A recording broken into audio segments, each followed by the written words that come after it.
Le soleil abondant, la mer à portée de regard, la montagne taquine. Ah, ils sont heureux, ces Provençaux. Heureux et fiers d'être du clan, d'être les fils de l'astre jaune immortalisé par Van Gogh, de la garrigue sèche, de l'accent cadencé des personnages de Pagnol.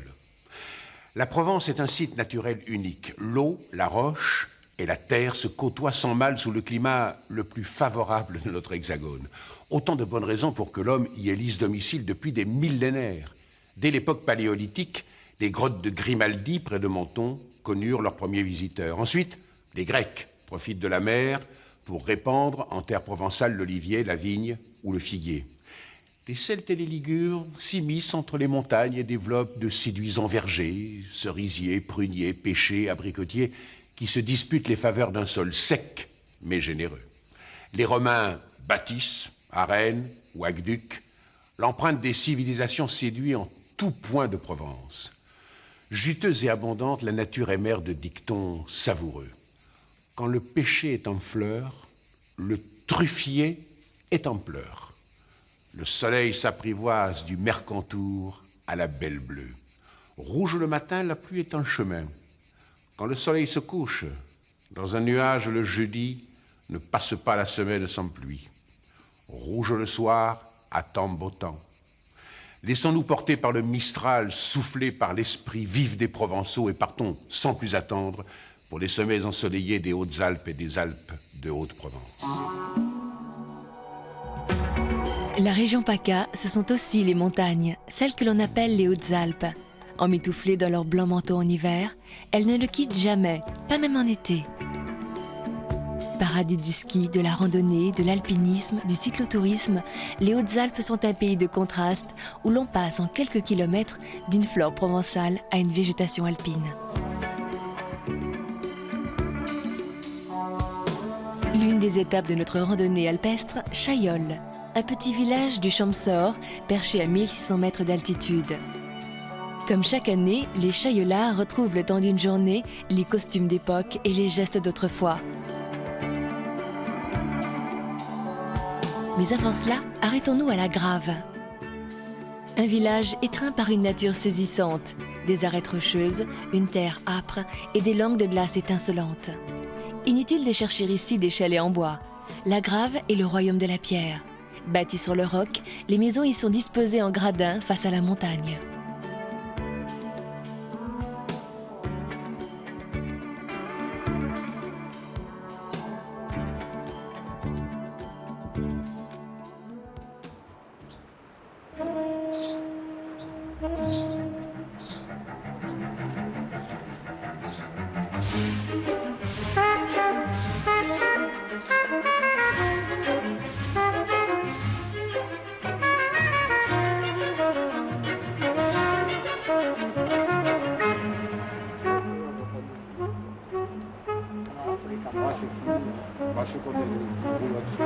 Ah oui?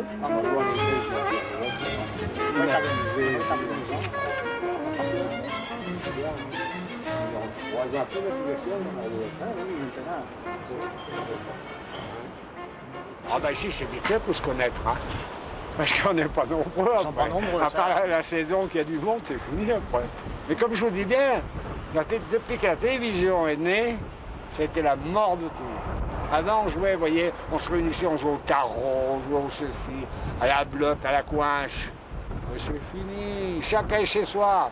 Et si vous allez frapper pour leur demander quelque chose, chut, attention, il regarde le feuilleton un tel. Ah, voilà le bon Dieu qui arrive. Tiens, ben, on parle d'orage, vous savez. J'ai eu la chance, c'était pas une chance pour moi, de voir partir en pointe d'église. D'un seul coup, on aurait dit une bombe atomique. La poussière, mais arrachée de côté. Toute cette partie a été arrachée d'un seul bloc, soulevée, elle est venue pivoter contre le clocher, puis elle s'est toute effondrée sur les tombes. Bon, bah alors, on était à la fenêtre, vous vous rendez compte, on l'a vu partir. Et il y a des planches qui sont tombées là-bas, on a couru, on a cru qu'il y avait des gens en dessous des fois. Ah, il aurait pu y avoir quelque chose. Il aurait pu y avoir, beaucoup de chance, il n'y avait personne. Ça m'a fait récupérer tout le bois, j'en ai encore un projet.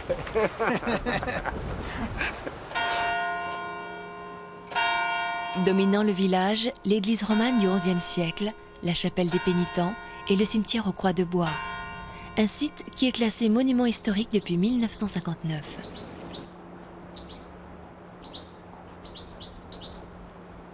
Curé de la paroisse, le père Beauchesne doit normalement quitter le village en septembre pour une nouvelle mission en Bretagne. Un départ que redoutent les Gravois, à tel point qu'ils ont signé une pétition dans l'espoir de garder leur curé. Quitter ce village, ça me ferait de la peine parce qu'ils n'ont plus personne.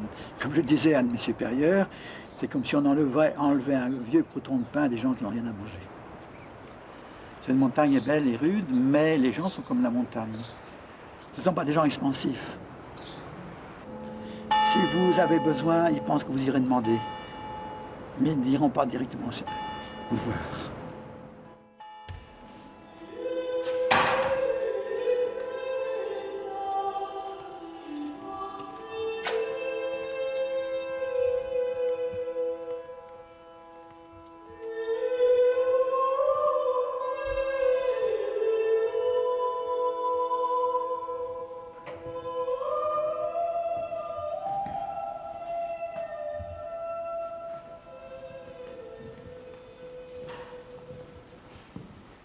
Monsieur Romagne. Bonjour mon père. Bonjour. Alors, il paraît que vous allez nous quitter. Eh oui, je vais vous quitter. Le 25 septembre, je ne serai plus ici. Il n'y aura pas de remplaçant.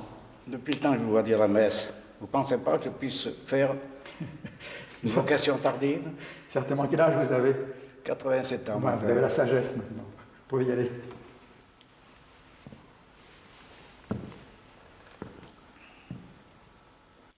On le prend mal.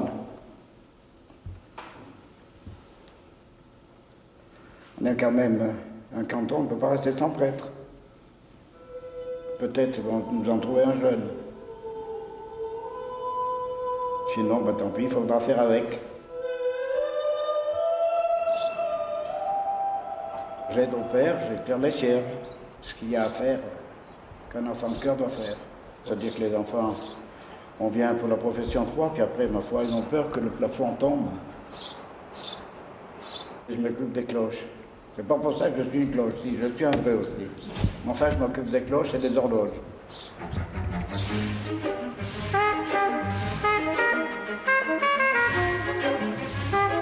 S'il n'est pas à l'église ou au cimetière, c'est que Ferdinand Romagne se promène dans le village, soit pour aller acheter son journal, soit pour rendre visite à ses amis.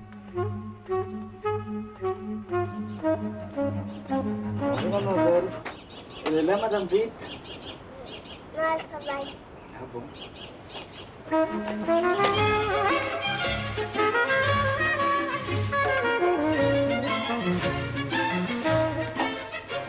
Bonjour Agnès.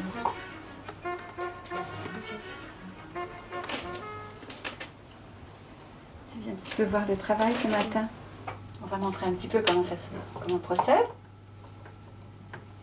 Tu vas me dire toutes les plantes que tu connais. Laetitia en connaît beaucoup. Ah, je suis ici depuis 30 ans.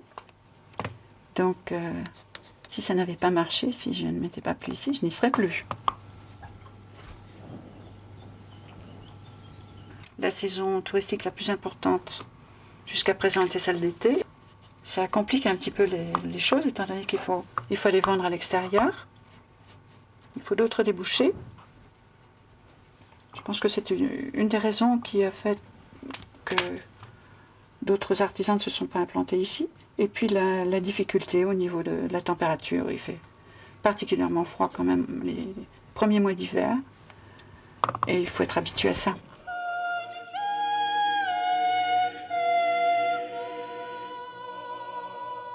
Une nature source d'inspiration. Fascinés par le glacier de la Girose, certains y ont creusé une grotte. Ah, la magie de la glace, c'est cette facilité de travail, du contact de l'outil avec la matière, de cette transparence, de l'univers du glacier en lui-même, qui est une espèce d'univers où il y a des sons bien particuliers, puisque un peu comme dans les grottes en général, on a des sonorités particulières. Il est vrai que la glace, par rapport aux autres matériaux, est un matériau tendre, donc le temps de réalisation est beaucoup plus rapide. Donc, par exemple, la victoire de Saint-Neutras, ça a pris 3 jours et demi à être réalisée à une personne.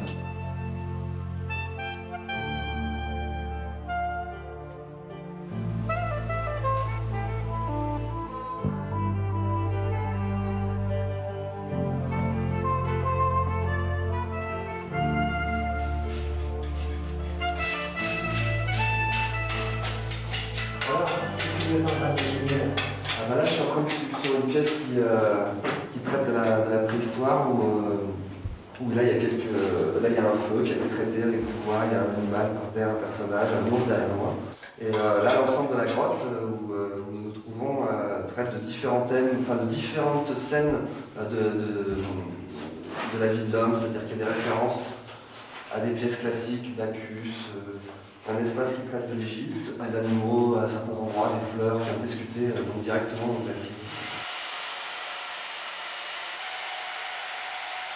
On dégage une masse de matière qui va correspondre à la sculpture, à l'encombrement de la sculpture finie. Et après, on traite vue de face, vue de côté, et on établit les formes au fur et à mesure en taillant, en retirant la matière. Et de la même manière que les autres techniques, en fait.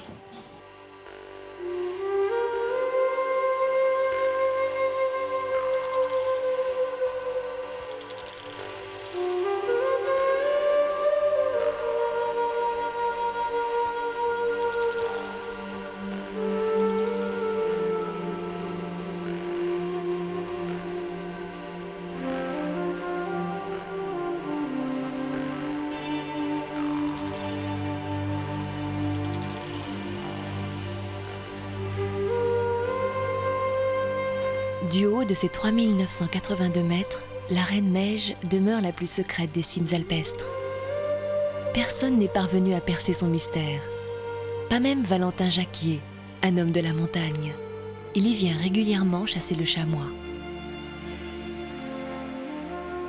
Tout le massif de la Meige, tout ça c'est rempli de chamois. Bien sûr, en saison d'été, ils sont moins visibles qu'à l'automne ou que l'hiver. Parce qu'ils se cachent dans les feuillus, ils déjeunent très tôt, le soir ils mangent très tard. En pleine journée, c'est assez difficile de les retrouver.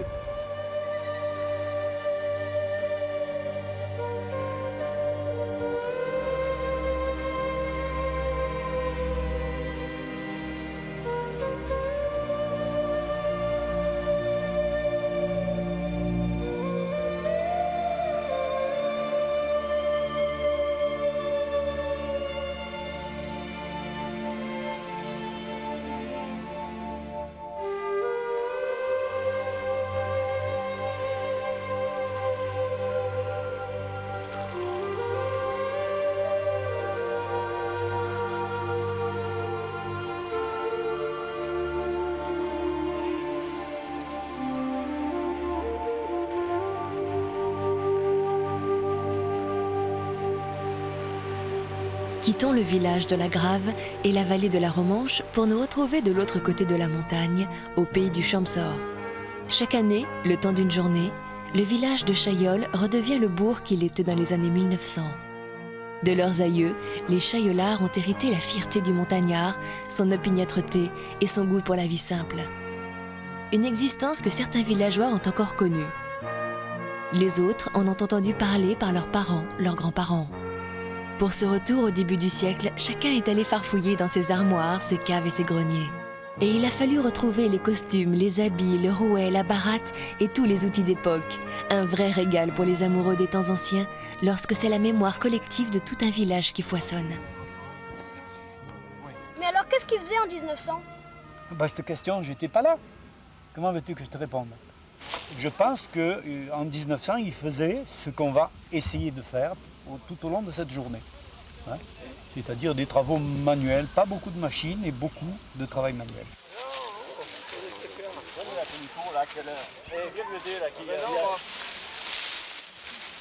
De toutes ces traditions, de toutes ces coutumes, il ne reste presque plus de traces. Heureusement, un ancien du village a eu la bonne idée de tout raconter dans un livre. Celui qu'est en train de lire Aurélie. Le matin au réveil qui avait lieu très tôt pour nous, alors gamins, c'était l'assistance à la messe avant d'aller en classe tous les jours de la semaine, été comme hiver.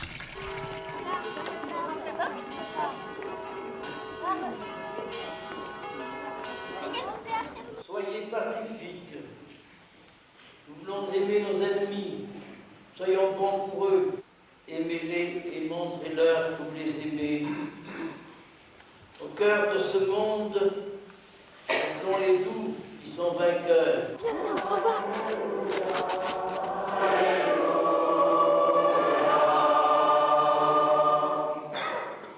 Est-ce que toi, tu peux pas nous expliquer un peu comment c'était? Eh bien, mieux que ça, non seulement je vais vous expliquer, mais on va aller tous ensemble, on va aller voir. Voilà, on est en 1900.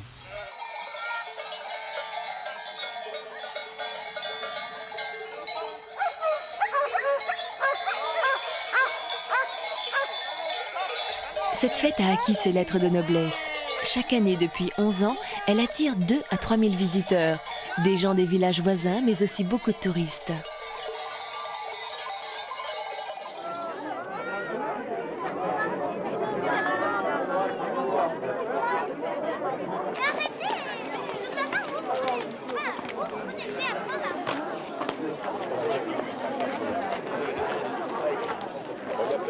Et c'était vraiment différent, la vie dans le temps? Oui, tout était différent en ce sens que les gens vivaient uniquement de ce qu'ils récoltaient. Il y avait une toute petite épicerie où on achetait juste les condiments, le sel, le poivre, le sucre, des choses comme ça, le vinaigre, l'huile. Et puis tout le reste, c'était ce qu'on récoltait. Tout était fait à la main, il n'y avait pas d'engin mécanique. Alors c'est la tourte de pommes de terre, c'est une pâte tout à fait simple, avec une purée aussi ordinaire, et ça constituait le menu de certains jours de festivité. Il est évident que là-dedans, on retrouve cette odeur de bois brûlé, disons, qui parfume. Alors les demoiselles, vous vendez la tourte, mais elle est un peu surprise, hein, parce qu'elle est un peu bronzée, mais elle n'est pas. On ne peut pas le cacher. Ah, je la goûte quand même. C'est le thermostat qui n'a pas marché. Ah, ouais. Merci. Elle est bonne. Mais, boirez bien un coup, hein. Un peu de limonade ou de vin, dis-nous? Ah, un canon. Un canon, tant qu'à faire.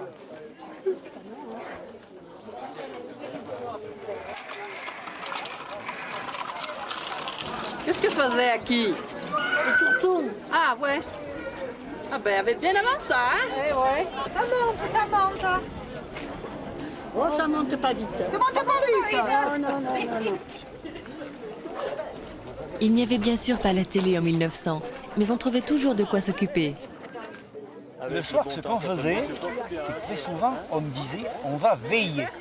Il y avait les gens du village, les messieurs, qui eux, allaient au café jouer à la blotte. Quand ils faisaient la partie de cartes, souvent ils étaient pris d'un besoin pressant. On me donnait le jeu de cartes et je devais tenir le jeu et faire un tour pendant qu'ils allaient faire leurs petits besoins. Et c'est comme ça qu'il fallait que je sache parler patois parce que je ne parlais que le patois. Tout était pénible, hein, pas seulement les travaux des champs, mais le ménage. Il n'y avait pas de lave-vaisselle, il n'y avait pas de lave-linge. D'ailleurs, on va voir comment on lavait le linge. Voilà, mesdames.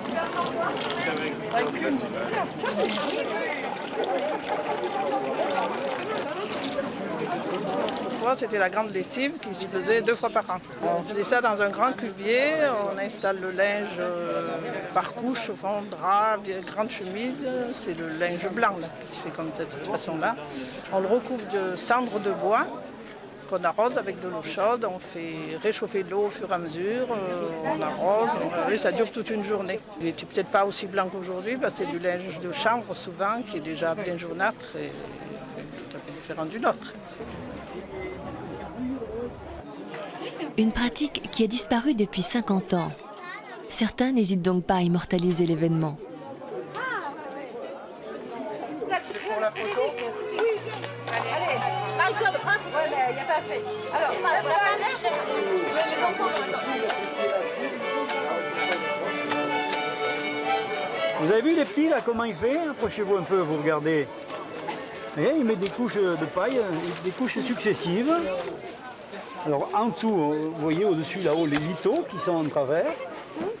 Alors il pose sa paille par-dessus, il remet un litho et puis avec son aiguille, il va chercher les lithos qui est en dessous. Il ramène son fil et puis il serre de façon que sa paille soit prise entre 2 lithos comme ça, hein, dans l'épaisseur. Et après avec sa palette comme ça, il la tape pour la rentrer, la mettre en place et puis il la lisse. Ça dure longtemps, mais les toits comme ça? 50 ans. 50 ans. En moyenne, on peut dire que Ça dure 50 ans sans qu'on ait à intervenir. Hein. Oui, c'est peu près ça. Si ce n'est quelquefois sur les fêtages. Oui.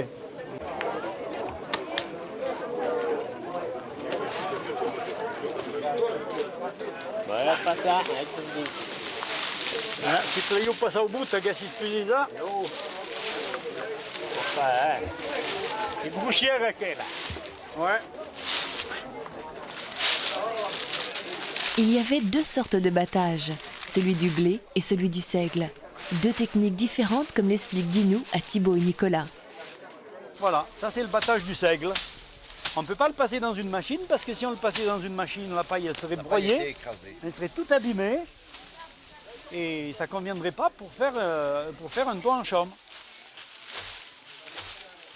Et puis il y avait simplement le blé, où déjà c'était un travail un peu mécanique, hein, puisqu'on a vu, on voit les chevaux avec le manège hein, qui fait tourner la batteuse. Où là on avait pour souci de récolter, de séparer le grain de la paille et ensuite de le rendre propre. Et qu'on souffle après dans l'appareil, qu'on tourne à la main comme ça et qui souffle très fort, où on en prend plein la figure quand on se met dedans.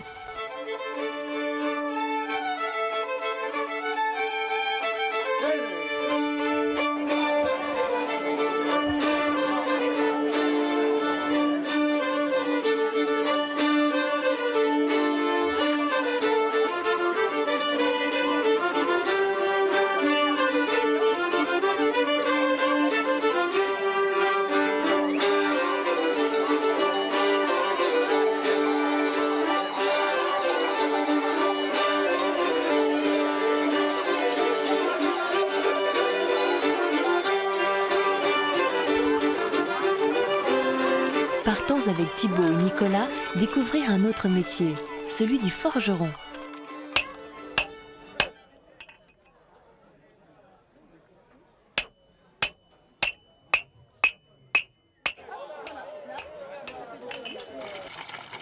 Il ferrait non seulement les chevaux et les bœufs de travail, mais aussi parfois les vaches. Son outillage était rudimentaire. Pour chauffer sa forge, il devait tirer sur le soufflet à main et taper sur le fer rouge avec le gros marteau ou la masse.